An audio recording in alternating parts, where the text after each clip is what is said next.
28 फरवरी 2026 की सुबह आसमान में मिसाइल्स, शहरों में धमाके और पूरी दुनिया की निगाहें इस बढ़ते हुए खतरे पर टिकी हुई हैं। ये सिर्फ एक कॉन्फ्लिक्ट नहीं है, ये ऑपरेशन एपिक फ्यूरी है, इजराइल और अमेरिका द्वारा ईरान पर किए गए हमलों की शुरुआत। लेकिन इस संघर्ष की जड़ें दशकों पुरानी हैं। ईरान और इजराइल दशकों से एक दूसरे को खतरा मानते आए हैं। ईरान ने हिजबुल्ला और हमास जैसे ग्रुप्स का सपोर्ट किया, जबकि इजराइल को ईरान के न्यूक्लियर प्रोग्राम से लगातार चिंता रही।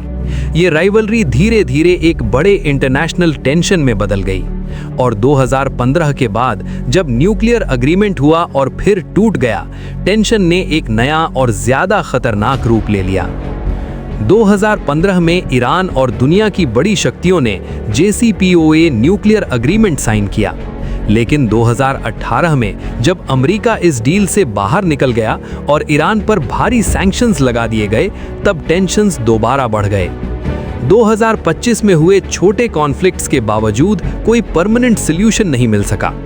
ईरान ने अपनी मिसाइल कैपेबिलिटी को बढ़ाया, जबकि इजराइल ने इसे एक सीरियस थ्रेट के रूप में देखा। दोनों देशों के बीच गहरा अविश्वास आखिरकार उन्हें युद्ध के करीब ले आया। और फिर वो दिन आया जब दुनिया ने सीधे हमले देखे।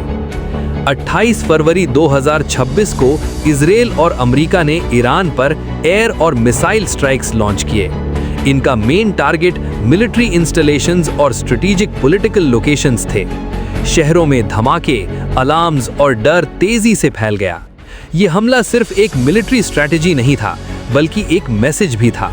ईरान की न्यूक्लियर एम्बिशंस को रोकना जरूरी है।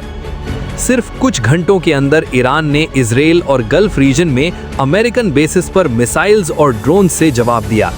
शहरों में वार्निंग सायरन्स गूंज उठीं और लोगों में डर फैल गया। अब ये कॉन्फ्लिक्ट सिर्फ दो देशों तक सीमित नहीं रहा, बल्कि ग्लोबल कंसर्न बन गया। हम बस अपने परिवार की सुरक्षा चाहते हैं। हर मिनट धमाके और उड़ते हुए रॉकेट्स हमें याद दिलाते हैं कि हम युद्ध के बीच जी रहे हैं।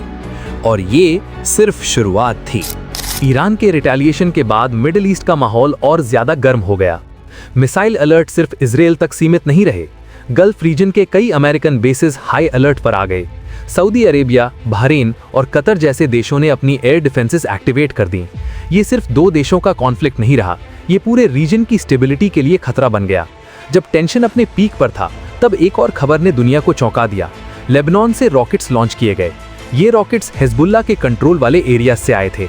हिजबुल्ला ईरान का एक पावरफुल एलाय माना जाता है। इजराइल ने तुरंत रिटेलिएशन किया। लेबनान के सदर्न एरियाज पर एयर स्ट्राइक्स किए गए। इस मूवमेंट पर यह क्लियर हो गया कि वॉर अब मल्टीपल फ्रंट्स पर लड़ी जा रही है। इजराइल की डिफेंस स्ट्रैटेजी का सबसे इंपॉर्टेंट हिस्सा है उसका एयर डिफेंस सिस्टम। आयरन डोम और एरो मिसाइल सिस्टम्स को एक्टिवेट कर दिया गया। इन सिस्टम्स का काम है इनकमिंग मिसाइल्स को मिड एयर में डिस्ट्रॉय करना। कई मिसाइल्स इंटरसेप्ट किए गए, लेकिन कुछ मिसाइल्स अपने टारगेट्स तक पहुंच गए। टेल अवीव और दूसरे शहरों में एक्सप्लोजन्स रिपोर्ट हुए। सिविलियंस को बॉम्ब शेल्टर्स में जाना पड़ा। वॉर का सबसे बड़ा असर आम लोगों पर पड़ता है। तेहरान और टेल अवीव दोनों जगह हॉस्पिटल्स भर गए। फैमिलीज अपने घर छोड़कर सेफ जोन्स की तरफ मूव करने लगी। स्कूल्स और पब्लिक ट्रांसपोर्ट सिस्टम्स टेम्परेरीली बंद कर दिए गए। हर जगह सिर्फ एक ही सवाल था, ये वॉर कितनी दूर तक जा सकती है। जैसे ही वॉर की खबर फैली, ग्लोबल मार्केट्स पर इसका तुरंत असर दिखा। ऑयल प्राइसेस तेजी से बढ़ने लगे। स्टॉक मार्केट्स में गिरावट देखी गई। एयरलाइंस ने मिडिल ईस्ट रूट्स को टेम्परेरीली सस्पेंड कर दिया। इंटरनेशनल इन्वेस्टर्स ने सिचुएशन को क्लोजली मॉनिटर करना शुरू कर दिया। यूनाइटेड नेशन सिक्योरिटी काउंसिल ने इमरजेंसी मीटिंग बुलाई। वर्ल्ड लीडर्स ने तुरंत सीज फायर की डिमांड की। कई देशों ने कंसर्न एक्सप्रेस किया कि ये कॉन्फ्लिक्ट रीजनल वॉर में बदल सकता है। डिप्लोमैट्स ने नेगोशिएशन के लिए बैक चैनल टॉक शुरू की, लेकिन बैटलफील्ड पर मिसाइल्स अभी भी लॉन्च हो रहे थे। एक्सपर्ट्स के मुताबिक ये वॉर ट्रेडिशनल बैटलफील्ड से बहुत अलग है। इसमें ड्रोन्स, साइबर अटैक्स और लॉन्ग रेंज मिसाइल्स का यूज हो रहा है। ये मॉडर्न वॉरफेयर का एक नया चैप्टर है, जहां टेक्नोलॉजी और इंटेलिजेंस इक्वली इंपॉर्टेंट हैं, और इस कॉन्फ्लिक्ट का आउटकम पूरे मिडिल ईस्ट की पॉलिटिक्स को बदल सकता है। जैसे जैसे अटैक्स बढ़ते गए, एक नया डर दुनिया के सामने आया। क्या ये कॉन्फ्लिक्ट और ज्यादा कंट्रीज को इन्वॉल्व करेगा? क्या ये एक रीजनल वॉर बन सकता है? और सबसे बड़ा सवाल, क्या डिप्लोमेसी इस वॉर को रोक पाएगी? मिडिल ईस्ट में टेंशन अब अपने सबसे क्रिटिकल पॉइंट पर पहुंच चुकी थी। मिसाइल्स अभी भी आसमान में थे, सिविलियंस अभी भी शेल्टर्स में थे, और दुनिया एक नए एस्केलेशन का इंतजार कर रही थी। लेकिन इस वॉर की कहानी यही खत्म नहीं होती। अगला फेज और भी ज्यादा डेंजरस होने वाला था। जब मिसाइल्स और ड्रोन्स आसमान में लड़ रहे थे, तब जमीन पर एक अलग कहानी चल रही थी।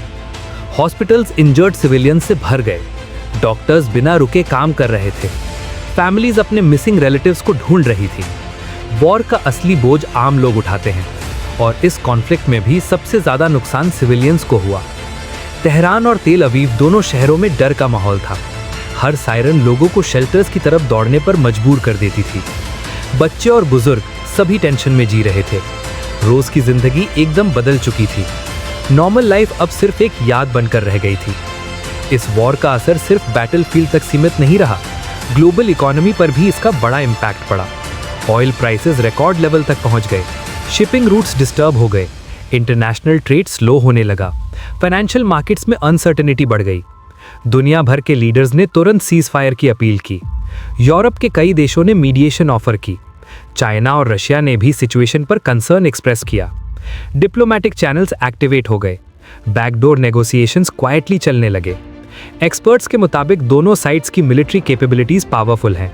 Israel advanced air defence systems और इंटेलिजेंस पर डिपेंड करता है। ईरान अपनी मिसाइल फोर्स और रीजनल एलाइज पर रिलाई करता है। ये वॉर टेक्नोलॉजी और स्ट्रैटेजी का कॉम्प्लेक्स मिक्स बन चुका था, और हर नया अटैक सिचुएशन को और अनप्रिडिक्टेबल बना रहा था। सबसे बड़ा डर था एस्केलेशन का। अगर और कंट्रीज डायरेक्टली इन्वॉल्व हो जाती तो कॉन्फ्लिक्ट और बड़ा हो सकता था।